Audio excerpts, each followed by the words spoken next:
Hey there, YouTube. We are hot off the press with this video. This was this morning. The commentary is fresh and not repetitive. The thoughts are ingenuitive. The workout is good. It's another episode of that Road to 315 bench series. So thank you guys for coming. Let's get right into it, right? If you've seen the past episodes, you would know I'm kind of pulling back right now. If you haven't, go watch. But I'm kind of pulling back right now. I said maybe 3 or 4 weeks ago, I felt like I was kind of capping out at around 275 for a couple of reps. And I know that's not how strong I am, right? It's just like the fatigue was building. So I need to pull back, take the foot off the gas, let the fatigue come up so I can recover more. And so that's what I'm doing, right? Last week I dropped the weight. It's about 180 or 200. This week I'm up about 10%, so about kind of started at 215, ended up at 235. I'm still practicing higher reps, but I'm changing the goal, right? Excuse me. I think I said before, you don't always have to train for strength or size. There are other things you could train. Most athletes know this. They train for characteristics like speed or explosiveness or control, right? And so in the middle of me training for strength, if I want to back off fatigue like I'm doing now, I'm just practicing some dynamic reps, some dynamic effort. These are supposed to help you move the bar quicker if you have it done. They're supposed to help you learn or teach your muscles how to recruit more motor units, right? The more motor units you can recruit from the muscle, the more efficient it is, the stronger it is. So with these dynamic reps, you don't want to use too much weight, maybe 60 to 70% of your max weight. And I'm probably going to butcher this, so if you want to the real def info, go check out Mark Rippertel.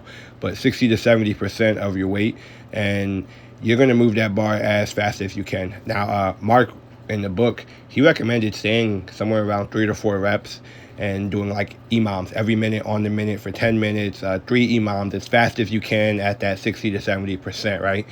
You're going to think and concentrate on the bar. You're going to squeeze as hard as you can. You're going to push the bar as hard as you can like it's a max weight. Something I kept telling myself, a cue, was faster, faster. Every rep should be faster than the last. And I knew if they were faster than the last, they probably weren't going to be. But a couple did. But if they were faster than the last and they weren't slowing down, right? And that's the mentality I took into that. And so it was heavy pushing. It looked really good, though. I don't think I've ever seen the bar move this fast for myself, let alone on a bench press. And so I'm feeling really great about this week. I was just incline benching 2 days ago. So my chest got a little bit more work, right? I was inclined for some heavy triples. So to do this right afterwards is awesome, really. That means the fatigue it's not as serious, right? It's starting to dissipate, but there's also adaptation right around the corner. I'm getting stronger. I wasn't moving 230 this well for this many sets or reps a couple weeks ago. So very exciting to see. Improvement is happening. I've been benching a ton lately. To be honest, in the beginning, I was kind of worried I front-loaded my training with too much weight and reps before my body could adapt. But I probably did. But hey, I'm seeing adaptations, and I'm not seeing regression. So, I mean, honestly, it's a battle of stimulus and recovery. Whatever you can recover from, squeeze it in. And that's kind of the mentality I had. Look at these reps, though. That bar path is fast. I did find out what it meant when people said you're kind of dumping the bar on yourself today. That's definitely what today was an expression of, just letting that bar drop as fast as it can and then reversing that momentum up. But, you practice different things at different times. It's important. I think it's important to be mindful of what you're doing and how it feels, so you can utilize it when necessary. I know what this feels better now, so I'm not going to do it later on when something gets more serious or if I ever decide to compete. Right? The leg drive is really well today. Man, I just can't get over that bar. I'm very surprised at how fast that bar was moving. I felt strong. What is it? the weight felt so easy, right? So the way I did it was I started with one weight I thought would be a good set, and then I just knocked out some myo reps, right? If I got 6, I would come back and do another set, and then see if I can do another 6 with a short break in between. And if I could do 6 again, I'd come back with another break and do 6 more. And if I managed to do all 3 sets, or all 3 myo rep sets, that was about 18 reps. I'm like, hey, you probably can benefit from moving up in the weight a little more. And so that's what I did. We got to about 230, which isn't that far from 270, which is making me feel really good about the future, right? Like, I still have weeks to build back up to that, as those weeks also provide time to adapt. So this is good, right? This is good. I did fail that last rep, but I don't even know what was going on there. I failed it and then got back up and then came back and did more reps after that. It just felt funny. I just let it down. But it was good. It was really good. Real fast, if you guys made it this far, thanks for watching. If you found this interesting, please like, subscribe down below, tell a friend.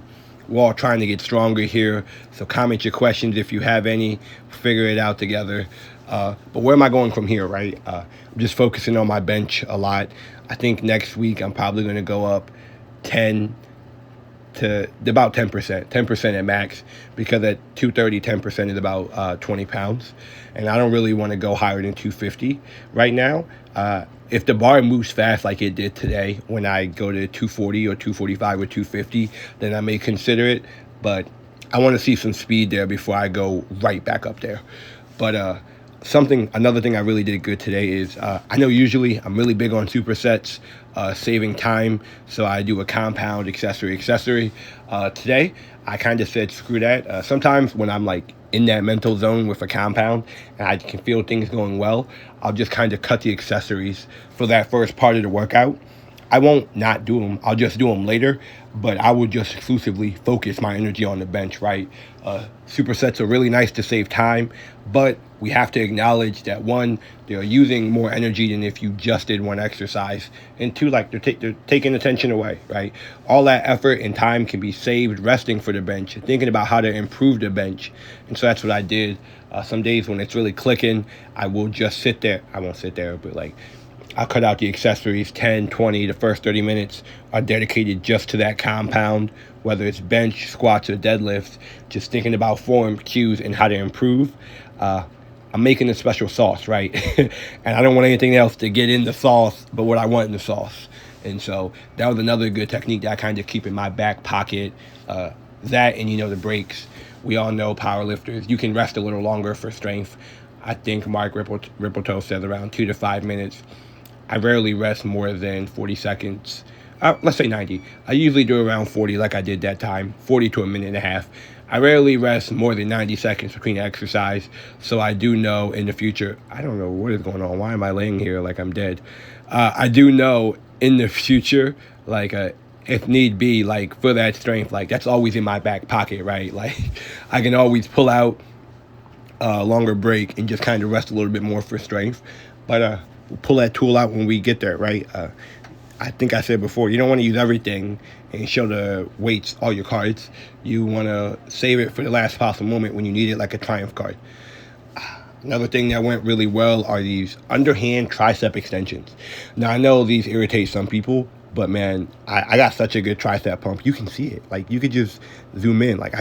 These were just slapping, especially after that bench and those rolling triceps or explosive tricep extensions. Just an underhand grip, kind of grabbing that bar for structure. Making sure not to lean forward too much, because I didn't want too much chest and delt helping. I did just want to extend the tricep. But if you haven't tried these before, they are a good way to feel your tricep in a different way. It just feels different than pulling. Doesn't really make sense to me. I'm not an exercise scientist yet, but it still works the muscle. You can see it flexing. It is the function of the tricep to extend.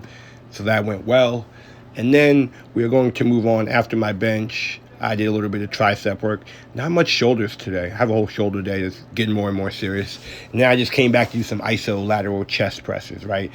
I like these because of the bench. I'm still trying to figure out, I think I'm going to actually have to go back and forth one day from the other, if these or the dumbbell press give you a better stretch. I'm kind of leaning towards the dumbbell stretch, But I like these because I said before, they give you that structure, and all you got to do is push. All you got to do is focus on the muscles you're supposed to be using. It ain't all of them, and just execute the weight. These were, they weren't really that heavy. I think I had about 105 on each side. Again, I'm just trying to practice that explosiveness from my bench and get a little more pressing in for the day. Even if I did do 9 sets of bench, right, I did 3. Sorry about that, guys. Got a call. I did 3 myo rep sets, and each set, I did that for about 3 or 4 sets. Still just wanted to get a little more focused pressing in. I think that is something that has went really well over these past couple months since I really started focusing, is I have dedicated pressing time that is like just focused on pressing. So I'm either getting a stretch in the press, I'm either trying to press more explosively, or I'm trying to feel my chest when I press, or trying to use my arms when I press.